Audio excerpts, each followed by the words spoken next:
At the end of the day 2, England are 225 for 2, চাপে Bharat, driving পজিশনে England cricket team.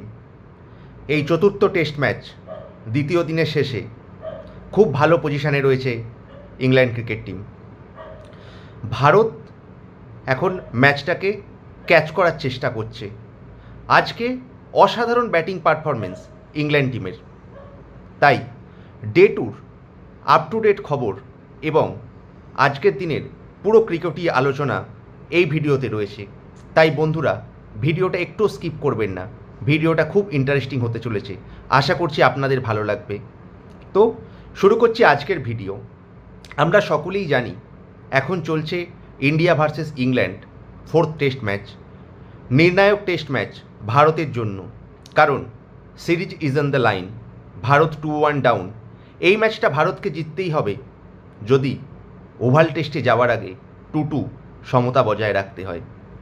তাই আজকের দিনটা ছিল অত্যন্ত গুরুত্বপূর্ণ দিন, কারণ দ্বিতীয় দিনের যখন খেলা শুরু হয় তখন ভারত ছিল 264 run, 4 wicket. Sir Rabindra Jadeja এবং লর্ড শার্দুল ঠাকুর ক্রিজে ছিল।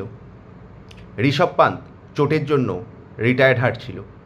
তাই আজকে আমরা সকলেই এক্সপেক্ট করেছিলাম, যেহেতু Rabindra Jadeja is in is red hot form, পরপর 5টা ইনিংসে অর্ধশতরান করেছিল রবীন্দ্র জাদেজা, তাই আমরা আশা করেছিলাম রবীন্দ্র জাদেজার থেকে আরও একটা সুন্দর ইনিংস। কিন্তু আজকে ছিল না রবীন্দ্র জাদেজার দিনটা, ছিল বেন স্টোকসের দিন। রবীন্দ্র জাদেজা 20 রানে আউট হয়ে যায়। লর্ড শার্দুল ঠাকুর কিছুটা চেষ্টা করেছিল, 41 রানের মোটামুটি একটা ভালো ইনিংস। তারপরে আমরা দেখতে পাই সেই হিরোইক কামব্যাক, ঋষভ পান্ত ফিরে আসে। আগের দিনেই স্ক্যানের পরে দেখা গিয়েছিল ঋষভ পান্তের ট্রুয়ে একটা হেয়ার ফ্র্যাকচার আছে। তাই সেই রকম পরিস্থিতি থেকে আজকে দ্বিতীয় দিনে মাঠে নামতে পেরেছে এবং যথেষ্ট স্বাবলম্বী দেখিয়েছে ঋষভ পান্তকে। মোটামুটি তার অ্যাটাকিং গেম খেলছিল। 54 রানের মাথায় যখন পার্টনাররা ধীরে ধীরে একদিক থেকে উইকেট হারাচ্ছে, তখন ঋষভ পান্ত মারতে গিয়ে আউট হয়ে যায় জোফরা আর্চারের বলে, বোল্ড আউট। ওয়াশিংটন সুন্দর কিছুটা চেষ্টা করেছিল। অনশুল কম্বোজের টেস্ট ডেবিউটা একেবারেই ভালো হলো না, 0 রান করে আউট হয়ে গেল। তাই এরকম একটা সুন্দর ব্যাটিং পিচে, যেখানে আমরা এক্সপেক্ট করেছিলাম অ্যাটলিস্ট 400-450 রান, সেখানে কিন্তু ভারত অনেকটা পিছিয়ে থেকে শেষ করলো। 358 রানে গুটিয়ে গেল ভারতের প্রথম ইনিংস। আর এই ভারতের প্রথম ইনিংস গুটিয়ে দেওয়ার পিছনে যে মূল কারিগর, সে হলো opponent captain, the captain Ben Stokes. এই বেন স্টোকসের হিরোইক পারফরমেন্স আমরা দেখেছিলাম লর্ডস টেস্টে। লর্ডস টেস্টে বেন স্টোকসের ডাইহার্ট বোলিং স্পেলের সৌজন্যে লর্ডস টেস্টে ক্লোজ এনকাউন্টারে ভারতকে 22 রানে হারিয়ে দিয়েছিল এই বেন স্টোকসের ইংল্যান্ড টিম। আর এই বেন স্টোকস যেন প্রমাণ করতে নেমেছে কেন তাকে অলরাউন্ডার বেন স্টোকস বলা হয়। ব্যাট হাতে খুব একটা ভালো ফর্মে নেই, কিন্তু সেটাকে ঢেকে দিচ্ছে তার বোলিং পারফরমেন্স। আজকে 5 উইকেট নিল 74 রান দিয়ে। বেশ অনেক বছর পরে বেন স্টোকস 5-5টা উইকেট নিল এবং সম্ভবত সিরিজে 16টি উইকেট তুলে নিল বেন স্টোকস।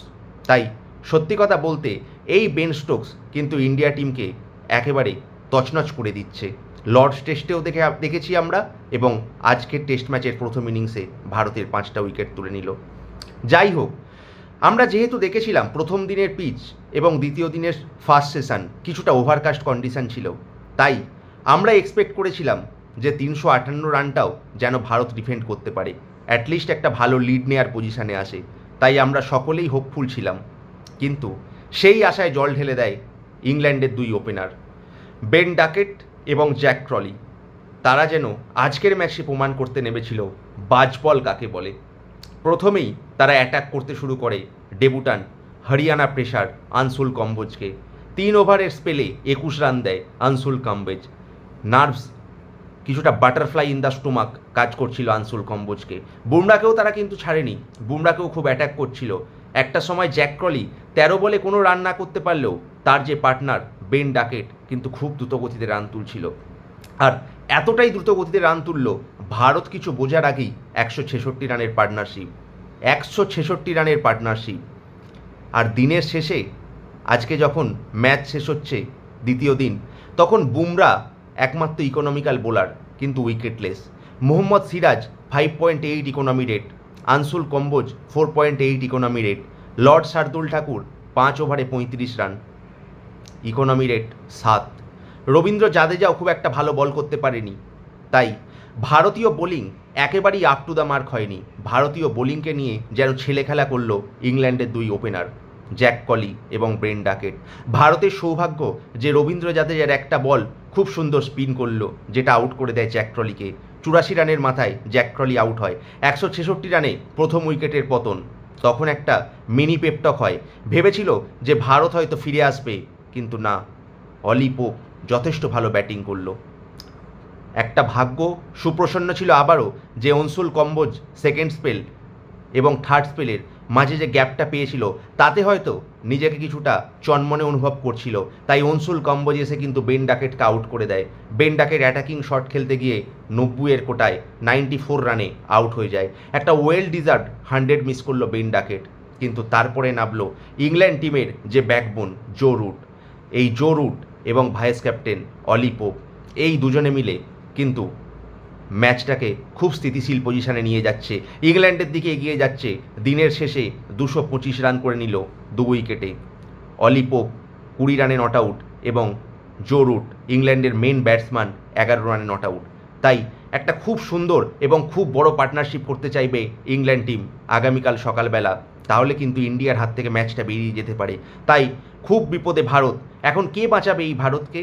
জাসপ্রীত বুমরা নাকি অনসুল কম্বোজ, নাকি সামান্য যে স্পিনের সহযোগিতা পাচ্ছে থার্ড দিনেও আমরা সেই স্পিন দেখতে পাবো? ওয়াশিংটন সুন্দর না রবীন্দ্র জাদেজা, কে হয়ে যাবে ট্রাম্প কার্ড? আর সত্যি কথা বলতে আরেকটা জিনিস কি আপনারা লক্ষ্য রেখেছেন? এই পিচ ইংল্যান্ডের, এই যে ম্যানচেস্টারে ওল্ড ট্র্যাফোর্ডে যে টেস্ট ম্যাচটা হচ্ছে, এই টেস্ট ম্যাচের প্রথম দিন যে চরিত্র ছিল পিচের, সেকেন্ড দিনে কিন্তু পুরো পাল্টে গেল। আসলে ওভারকাস্ট কন্ডিশান যখনই ওভারকাম হয়, আজকে কিন্তু দিনটা ছিল রোদ ঝলমলে। তাই ব্যাটসম্যানেরা খুব বেশি সুযোগ পায়, বলে কিন্তু কোনো রকম সুইং ছিল না। এর সুযোগটা কিন্তু নিতে ভুল করেনি ইংল্যান্ডের ব্যাটসম্যানেরা, বিশেষ করে তাদের দুই ওপেনার। তাই কালকের পিচ কীরকম থাকবে? কালকে কি থাকবে কোনো ওভারকাস্ট কন্ডিশান, নাকি এই রকমই পাটা উইকেট? মাত্র 133 রান হাতে আছে। ইংল্যান্ড চাইবে 133 রান কভার করে অনেকটা বেশি লিড নেওয়ার জন্য। ইন্ডিয়া চাইবে তাড়াতাড়ি অন্তত ইংল্যান্ডের উইকেটটা ফেলে দেওয়ার। এখন কিন্তু চালকের পজিশনে ইংল্যান্ড, ভারত ম্যাচটাকে ক্যাচ করার চেষ্টা করছে। তাই আমরা সকলে হোপফুল যেন কালকে আমরা বুমরার আসল ফর্ম দেখতে পাই। ইকোনমি নয়, আমরা চাই যেন বুমরা উইকেট পেতে শুরু করে, সিরাজও যেন পুরানো ফর্মে ফিরে আসে, আর রবীন্দ্র জাদেজা, ওয়াশিংটন সুন্দর যেন তাদের ফিরকি স্পিন দিয়ে ইংল্যান্ডের ব্যাটসম্যানদের আউট করে দিতে পারে। তাই সকলে হোপফুল যে আগামীকাল আমরা এক নতুন ইন্ডিয়া টিমকে দেখব, নতুন চনমনে ইন্ডিয়া টিম ইংল্যান্ডের 8 উইকেট ফেলে দিতে পারবে। মানছি আমরা অনেক পিছিয়ে আছি, মানছি হাতে মাত্র 133 রান, কিন্তু কে বলতে পারে? এটা তো ক্রিকেট খেলা, যে কোনো দিন যে কোনো সময় কিন্তু ম্যাচের রং পরিবর্তন হতে পারে। তাই এই আশা নিয়েই আমি আজকের যে প্রতিবেদন সেটা শেষ করছি। আর এই আমার ছোট্ট প্রতিবেদন দ্বিতীয় দিনের খেলার শেষে কেমন লাগলো আপনাদের একটু কমেন্ট করে জানাবেন। যদি ভালো লেগে থাকে একটু লাইক করবেন, ভিডিওটা শেয়ার করবেন। আর যদি আমার চ্যানেলে নতুন হয়ে থাকেন, চ্যানেলটা প্লিজ সাবস্ক্রাইব করবেন। সাবস্ক্রাইব করে অল নোটিফিকেশান বাটনটা ক্লিক করলে আমি যখনই এরম ভিডিও ছাড়বো আপনাদের টাইম লাইনে এসে পৌঁছে যাবে। তাই আজকের মতো এটুকুই, দেখা হচ্ছে পরের ভিডিওতে। ধন্যবাদ, নমস্কার।